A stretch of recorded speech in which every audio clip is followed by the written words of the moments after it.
It was a quiet evening in the small town of Maplewood, a place where everyone knew each other and crime was almost unheard of. But on the night of October 12th, 2018, everything changed, and what happened next would leave the entire town in shock. The local diner owner, Margaret Hayes, was closing up shop when she noticed a strange car parked outside, its engine still running. Something about it felt off, but she couldn't quite put her finger on it. Little did she know that car would be the key to unraveling a mystery that would haunt Maplewood for years to come. As she locked the door, she heard a faint cry for help coming from the alley behind the diner. Her heart raced. Was it her imagination, or was someone in trouble? Against her better judgment, she decided to investigate,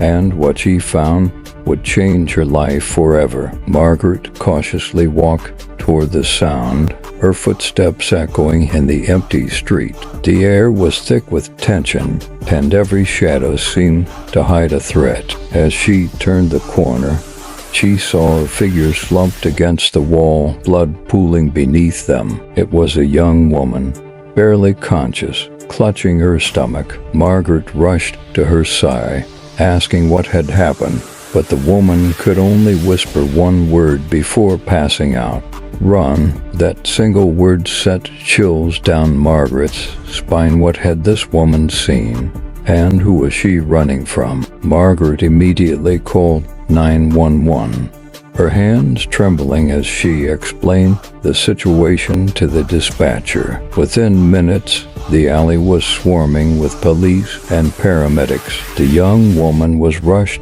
to the hospital, but her condition was critical. The town was about to learn that even in the safest of places, danger could be lurking just around the corner. The next morning, the young woman was identified as 22-year-old Emily Carter, a college student who had been visiting her grandparents in Maplewood for the weekend. She had no known enemies and was described by her family as kind and outgoing. So why would someone target her in such a peaceful town? The police were baffled, but as they dug deeper, they discovered something chilling. Emily had been seen arguing with a man outside the diner earlier that evening. Witnesses described him as tall, wearing a hoodie, and driving a black sedan. But who was he, and what did he want with Emily? The description was too vague to be of much help,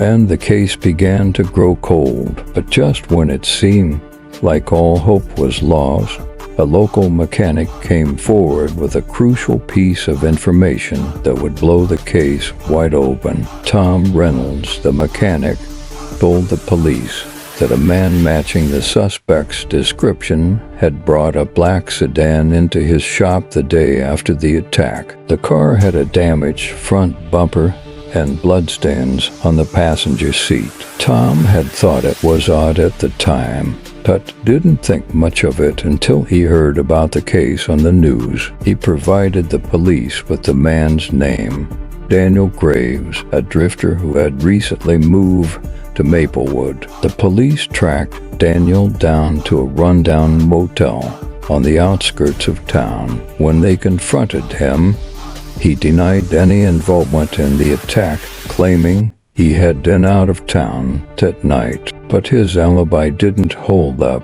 and the bloodstains in his car matched Emily's DNA. Under intense questioning, Daniel finally broke down and confessed. He claimed that he had only meant to rob Emily, but things had spiraled out of control when she fought back. He panicked, stabbed her, and left her for dead in the alley. But was that the whole story?